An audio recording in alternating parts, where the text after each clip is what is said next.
Good morning, student. So, we start the last group of P block element, that is inert gas family. त्यामध्ये आपण start केलं होतं. Properties of inert gas फॅमिलीच्या almost property आपण संपवल्या होत्या. त्यातली एक प्रॉपर्टी आपली राहिली होती की solubility of inert gas element into water. त्याबद्दल आपण थोडंसं डिस्कस करूया. आता आपले जे इनर्ट गॅस एलिमेंट आहेत सगळेचे सगळे mono atomic non polar gases आहेत. त्यामध्ये सहज तर सोल्युबल होणार नाहीत वॉटरमध्ये. So what is the property? Solubility of inert gases in water. Solubility of inert gases in water. So in that case जसं मी म्हटलं होतं की all these gases हे जे काही gases आहेत non polar in nature. त्यांच्यामध्ये चार्जेस तयार होत नाही. पोलॅरिटी त्यांची काय? 0 आहे. आणि आपलं जे वॉटर सॉल्व्हंट आहे, you know very well, this is polar solvent. मग एक non polar gas polar solvent मध्ये सहजासहजी डिझॉल्व्ह होणारच नाही. म्हणजे त्यामुळे तो पॉइंट क्लिअर आहे. It is not easily soluble in water. ते सहजासहजी सोल्युबल होत नाही.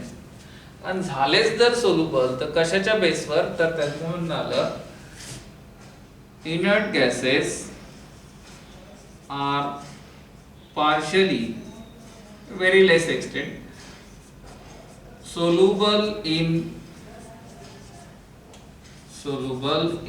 water because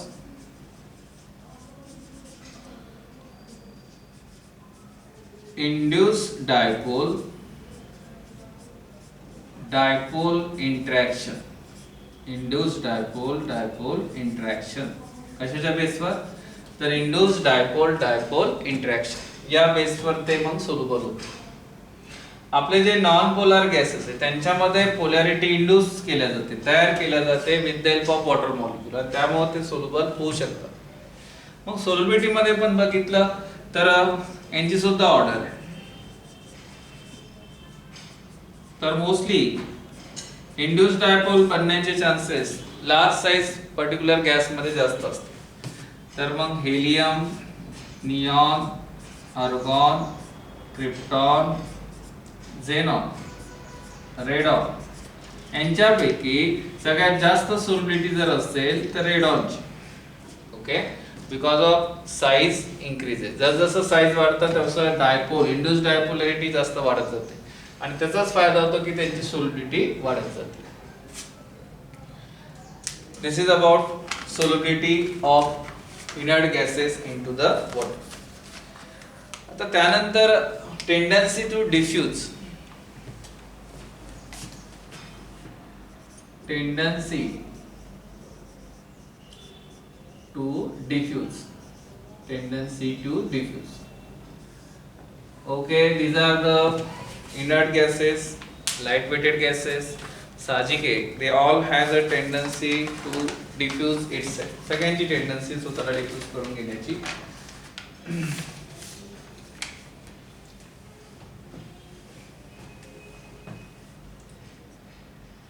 all gases diffuse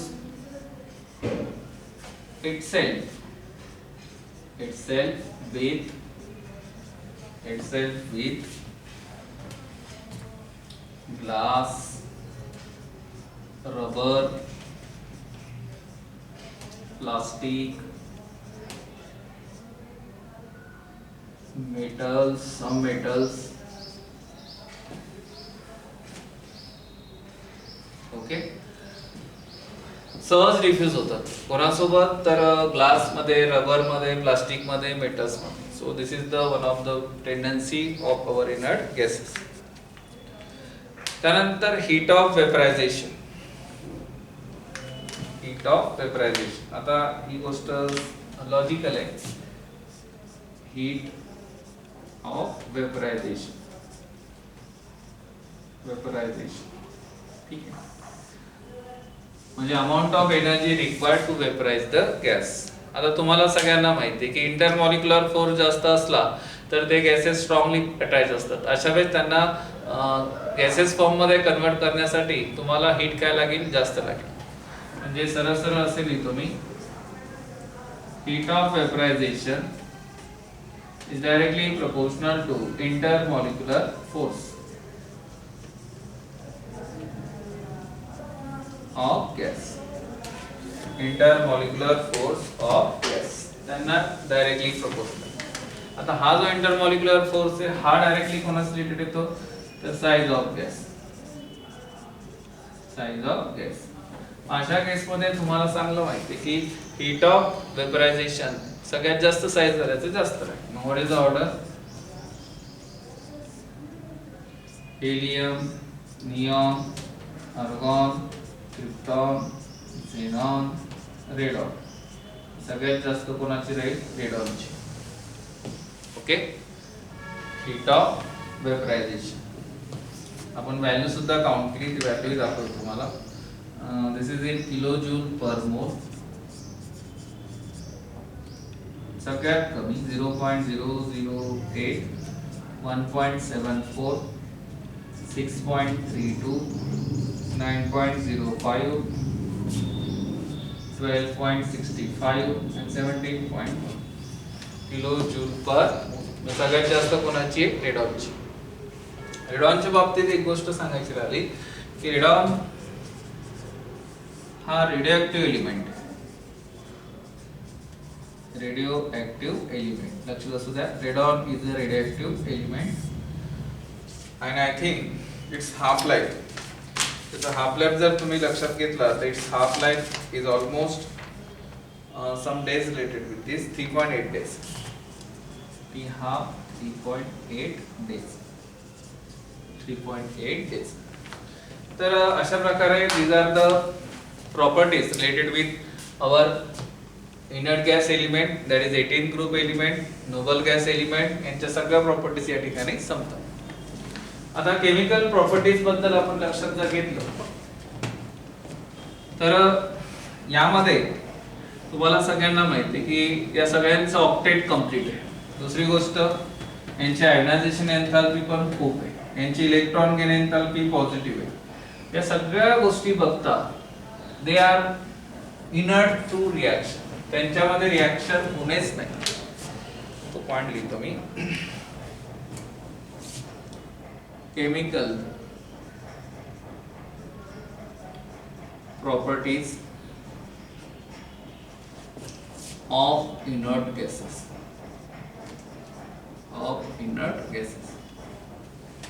Chemical properties of inert gases. जसं की मला बोलायचं होतं त्यामध्ये की inert gases are less reactive किंवा ऑलमोस्ट आपण म्हणू नॉन रिएक्टिव्ह, नाहीच म्हणजे जवळपास. का तर ड्यू टू एक तर stable electronic configuration,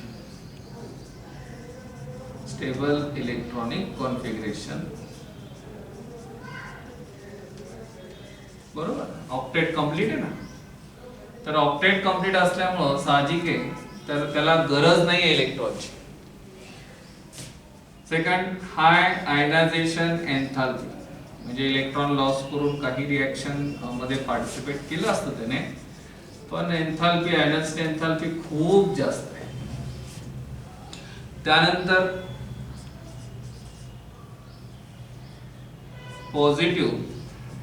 positive electron gain enthalpy.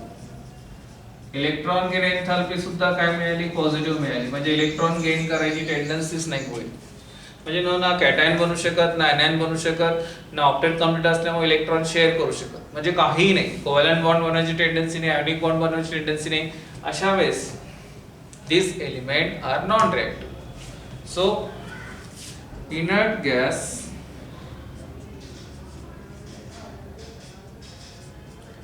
Element can't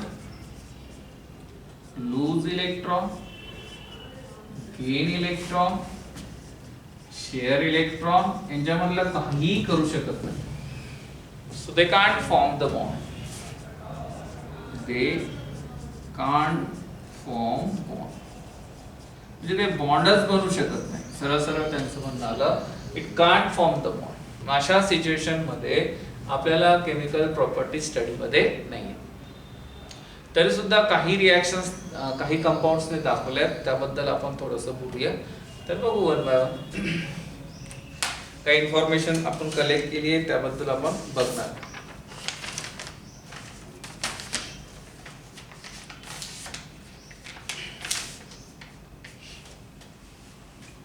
okay, म्हणजे जर रिॲक्शन करायचीच असेल तर नॉर्मल रूम टेम्परेचरला पॉसिबलच नाहीये.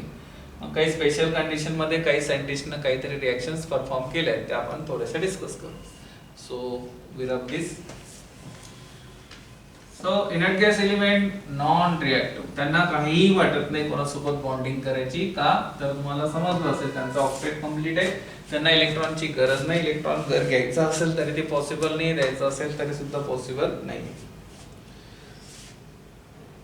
ठीक आहे. तर ऍक्च्युली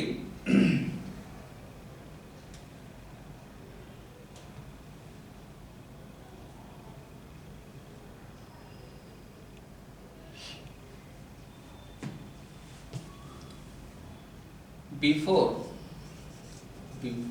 1962 च्या पूर्वी noble gases are inert, cannot take part in chemical combination. Noble gases are inert, can't take part in chemical reaction.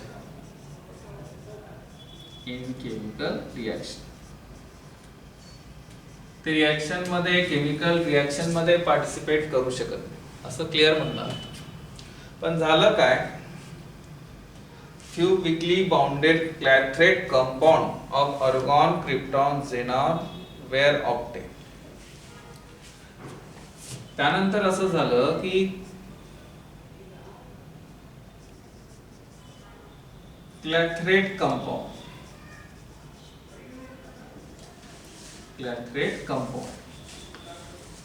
कोणाचे, ऑफ आर्गॉन, क्रिप्टॉन आणि झेनॉन वेर ऑप्टेन आढळले.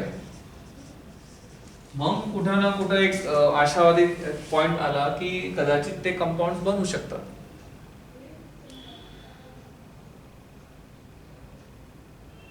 These compounds were prepared by passing argon, krypton and xenon in the solution of quinol in water under high pressure, and the solution was subjected to crystallization. The physical trapping of these gas atom in the vacant space present in the lattice containing quinol molecule link together through a weak van der Waals force interaction. This is only physical trapping and not any formation of bond with the host molecule. म्हणजे त्यांनी काय केलं, क्लॅथरेट्स बनवले, पण हे compound बनवत असताना जी काही प्रोसिजर त्यांनी वापरली, काय वापरले त्यांनी प्रोसिजर, तर त्यांनी gases passing argon, krypton, xenon gases कशामध्ये, इनटू solution of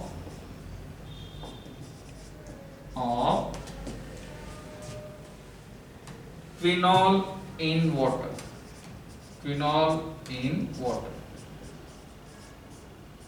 ठीक है. अंडर हाय प्रेशर, ओके, आणि त्याला क्रिस्टलायझेशन सुद्धा होऊ दिलं. मग असं लक्षात आलं की हा जो क्विनॉल आहे, क्विनॉलच्या क्रिस्टलाइन स्ट्रक्चर मध्ये, क्विनॉलच्या क्रिस्टलाइन स्ट्रक्चर मध्ये हे जे पर्टिक्युलर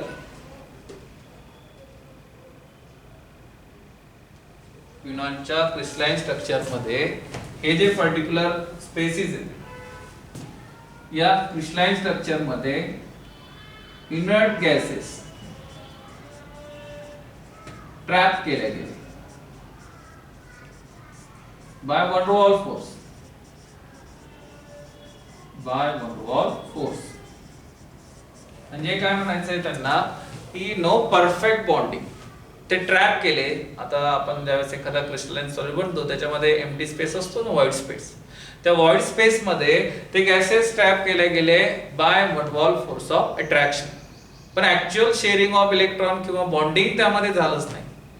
म्हणजे जर या क्लॅथरेट्स कंपाऊंडचा विचार केला, तिथं कोणताही इनर्ट गॅस एलिमेंट बॉन्डिंग बनवू शकलेला नाही. म्हणजे आपण जे प्रेडिक्शन केलंय ते बरोबर आहे की ते कंपाऊंड्स बनवू शकत नाही. पण या एलिमेंटची रिएक्टिव्हिटी एका सायंटिस्टने समोर आणली.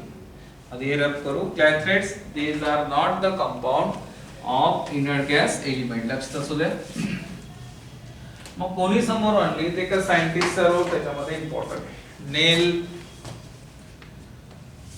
बार्टलेट, NEIL, नेल बार्टलेट या सायंटिस्टने the first chemical reaction of noble gas in 1962. He observed that oxygen gas was oxidized by platinum F6 to form oxonium platinum F6. However, the ionization energy of oxygen and xenon are comparable. Hence, Berthelot conducted the reaction. काय reaction conduct केली त्याने बर्थलेटने? तर ही reacted xenon. त्याने झेनॉनला घेतलं, react केलं कोणासोबत? तर platinum F6 hexafluoride platinum, and it form first Xe plus platinum F6 minus. This is xenon hexafluoroplatinate. hexafluoroplatinate. त्याने काय बनवलं? xenon hexafluoroplatinate. हा कॉम्प्लेक्स कंपाउंड त्यांनी फॉर्म केला. This is the first compound, okay, form with inert gas element. तोही कोणासोबत? Xenon सोबत. कोणी? नेल बर्टलेटने. पुढे सुद्धा कंपाउंड बनवलेत त्यांनी, ज्याच्यामध्ये काही कंपाउंड्स तुम्हाला दाखवतो. फॉर एक्झाम्पल KrF2,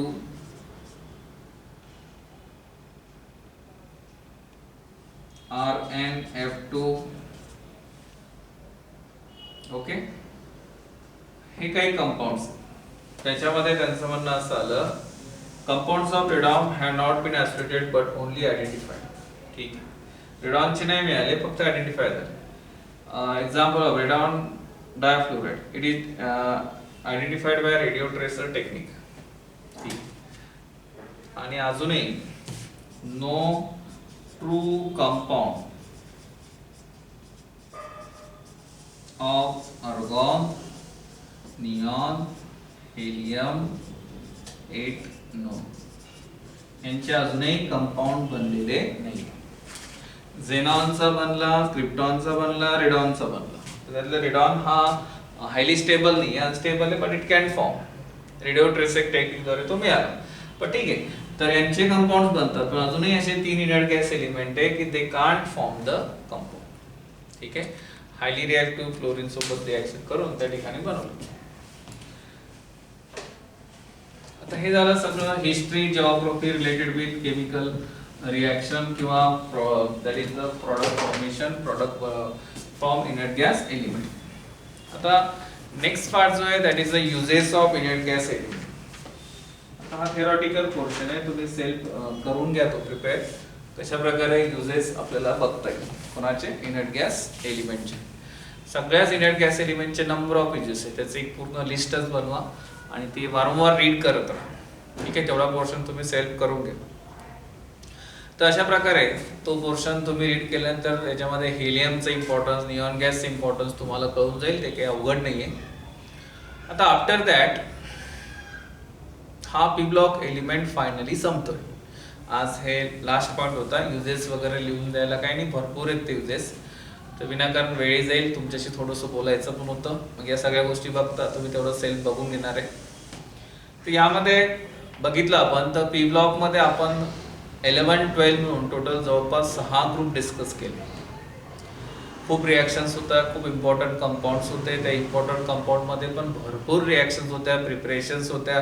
त्यामधल्या बऱ्याच रिॲक्शन्स आपण घेतल्या आहेत, काही एक दोन राहिल्याही असतील, नाही म्हणत नाही मी, पण त्या इम्पॉर्टंट नसतील म्हणून आपण त्यांना क्विट केले. या सगळ्या रिॲक्शन्स आता लक्षात कसं ठेवायचं हा मोठा प्रश्न तुमच्या समोर असेल किंवा माझ्या समोर असेल. मलाही त्या रिॲक्शन लक्षात राहत नाही किंवा तुम्हालाही नाही राहणं पॉसिबलच नाही. पण आपल्याला एक्झाम पॉईंट ऑफ व्ह्यू काही काही रिॲक्शन्स तरी लक्षात असणं मस्ट आहे. कारण पी ब्लॉक हा खूप मेजर टॉपिक आहे. नीटच्या दृष्टीनेही आपल्यासाठी थोडासा प्रिपेअर होणं मस्ट आहे आणि बोर्डासाठी पण खूप महत्त्वाचं आहे. आणि जसं माझं बोलणं झालं की वेळेवर नाही होणार, तो होणेच नाही. बरेच मुलं क्विट करतात. त्याचं रिझन ते की त्याची लेंथ. साहजिक एक एवढं मोठं टॉपिक प्रिपेअर केल्यापेक्षा 2 होत आहेत ना वेगळे, मग त्यांना जास्त इम्पॉर्टन्स दिल्या जातं. पण पूर्ण पी ब्लॉक एलिमेंट खूप असं अवघड नाहीये. ओके, म्हणजे असं खूप त्रासदायक प्रकार नाही, खूप जास्त कन्सेप्च्युअल पण नाहीये. तुम्हाला फक्त काही गोष्टी ज्या पिरियॉडिसिटी रिलेटेड असतात त्या परफेक्ट पाहिजे आणि त्या होतात. वारंवार त्याच गोष्टी रिपीट होत आहेत आणि त्यामुळे तुम्हाला त्या गोष्टी नीट आठवतात. मग आता याच्या पूर्ण स्टडी करायचा कसा हा मोठा प्रश्न असतो.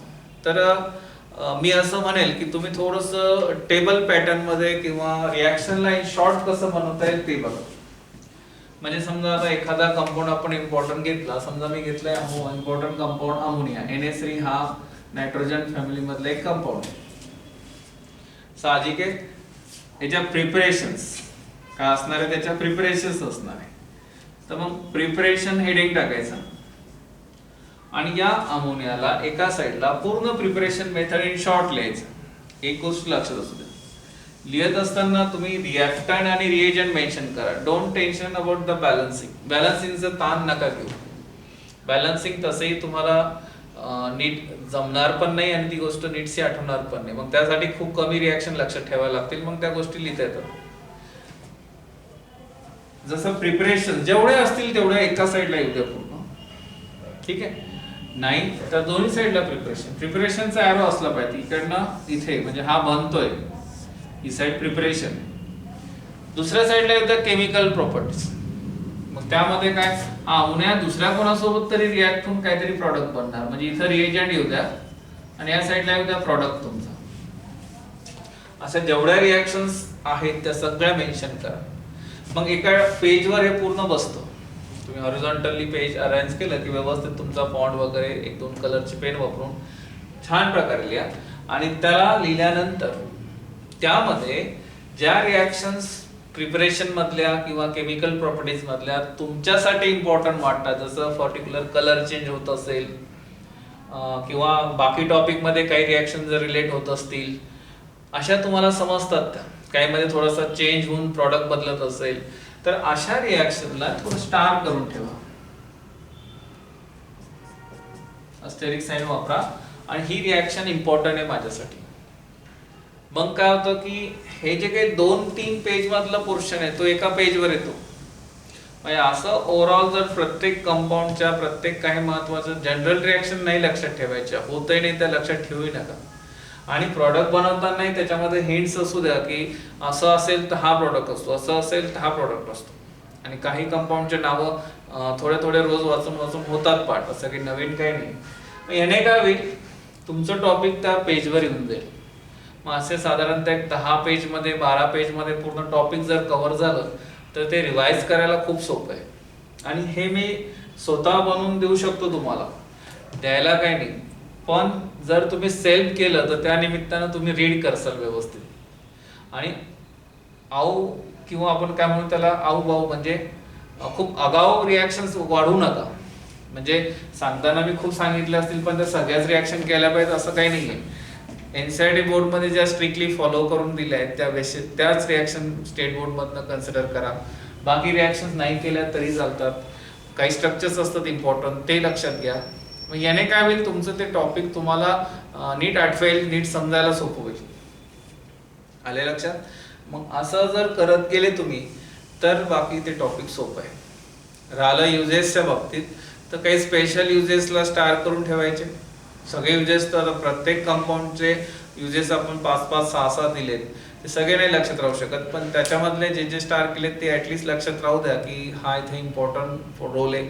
आणि इनर्ट गॅस एलिमेंटमध्ये स्पेशली सांगेल मी, युजेसवर प्रश्न बनतो म्हणून ते सगळे युजेस लिहा व्यवस्थित आणि शक्यतोवर लक्षात ठेवायचा प्रयत्न करा. असं जर केलं तुम्ही, एका साईडला प्रिपरेशन, एका साईडला त्याच्या केमिकल प्रॉपर्टीज, इथेच थोडासा एक टेबल बनवून इथे फिजिकल प्रॉपर्टीज घ्यायच्या, कलर ऑर्डर वगैरे वगैरे. ओके. आणि काही स्पेशल गोष्टी असतील तर त्या टेबलच्या खाली किंवा बाजूला असं मेन्शन करायचं, जेणेकरून प्रिपरेशन पण छान होईल आणि एका टेबलमध्ये पूर्ण टॉपिक. त्याचा फायदा